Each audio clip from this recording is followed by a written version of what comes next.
Hi hello ನಮಸ್ಕಾರ friends, welcome back to Meghana's cooking channel. ಇವತ್ತು ಉತ್ತರ ಕರ್ನಾಟಕದ ಒಂದು ಸ್ಪೆಷಲ್ ಸ್ನ್ಯಾಕ್ಸ್ ರೆಸಿಪಿನ ಹೇಗೆ ಮಾಡೋದು ಅಂತ ಹೇಳ್ಕೊಡ್ತೀನಿ. ಮೊದಲಿಗೆ ಒಂದು ಜಾರ್ ತಗೊಳ್ಳಿ.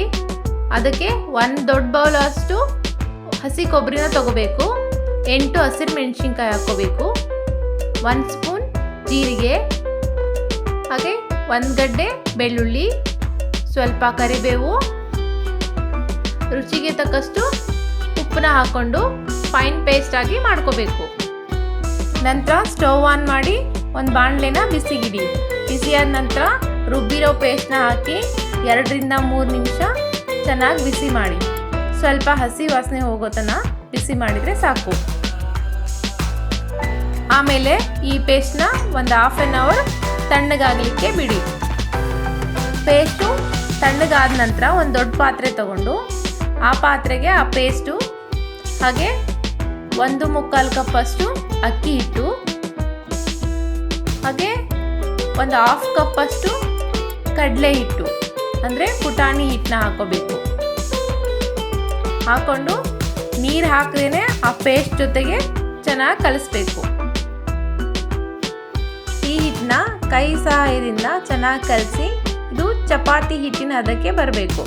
ಆ ರೀತಿಯಾಗಿ ಕಲಿಸ್ಕೋಬೇಕು. ಈ ಥರ ಕಲಿಸ್ಕೊಂಡ ನಂತರ ಒಂದು 15 ರಿಂದ 20 ನಿಮಿಷ ನೆನೆಯಲಿಕ್ಕೆ ಬಿಡಬೇಕು. ಇದಾದ ನಂತರ ಚಪಾತಿ ಮಾಡೋ ಮಣೆ ತಗೊಂಡು ಅದ್ರ ಮೇಲೆ ಚಿಕ್ಕದಾಗಿ ಉಂಡೆ ಮಾಡ್ಕೋಬೇಕು. ನಂತರ ಒಂದೊಂದಾಗೆ ಉಂಡೆ ತಗೊಂಡು ಚಿಕ್ಕದಾಗಿ ರೋಲ್ ಮಾಡಬೇಕು. ಈ ಥರ ಪಕ್ಕಕ್ಕೆ ಎಣ್ಣೆನ ಹಾಗೆ ಬಿಸಿಗಿಡಬೇಕು. ಉತ್ತರ ಕರ್ನಾಟಕದಲ್ಲಿ ಈ ಕೊಬ್ಬರಿ ಕಡ್ಡಿ ತುಂಬಾ ಫೇಮಸ್ಸು.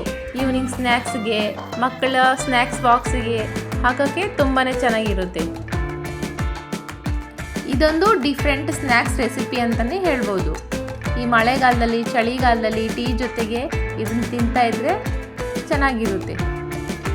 ಇವಾಗ ಈ ರೀತಿ ಉದ್ದುದಾಗಿ ರೋಲ್ ಮಾಡಿಕೊಂಡು ಕಾಯ್ದಿರೋ ಎಣ್ಣೆಯಲ್ಲಿ ಒಂದೊಂದಾಗಿ ಬಿಡಬೇಕು. ಗ್ಯಾಸ್ನ ಮೀಡಿಯಮ್ ಲೋ ಫ್ಲೇಮಲ್ಲಿ ಇಟ್ಕೊಂಡು 5 ರಿಂದ 8 ನಿಮಿಷ ಡೀಪ್ ಫ್ರೈ ಮಾಡಬೇಕು.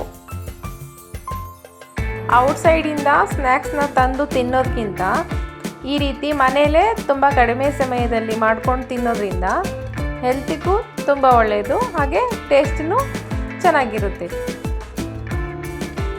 ಇದೊಂದು ಉತ್ತರ ಕರ್ನಾಟಕದ ಸಾಂಪ್ರದಾಯಿಕ ಸ್ನ್ಯಾಕ್ಸ್ ರೆಸಿಪಿ ಅಂತಲೂ ಹೇಳ್ಬೋದು.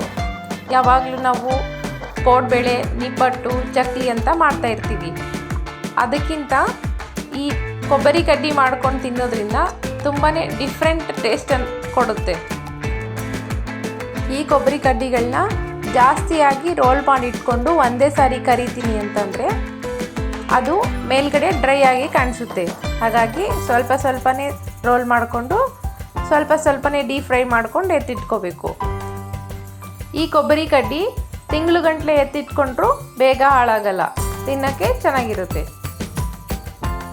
ಈ ಥರ ಬ್ರೌನ್ ಕಲರ್ ಬರೋ ತನಕ ಡೀಪ್ ಫ್ರೈ ಮಾಡಬೇಕು. ಹಾಗಾದರೆ ತುಂಬಾ ಕ್ರಿಸ್ಪಿಯಾಗಿ ಬರುತ್ತೆ.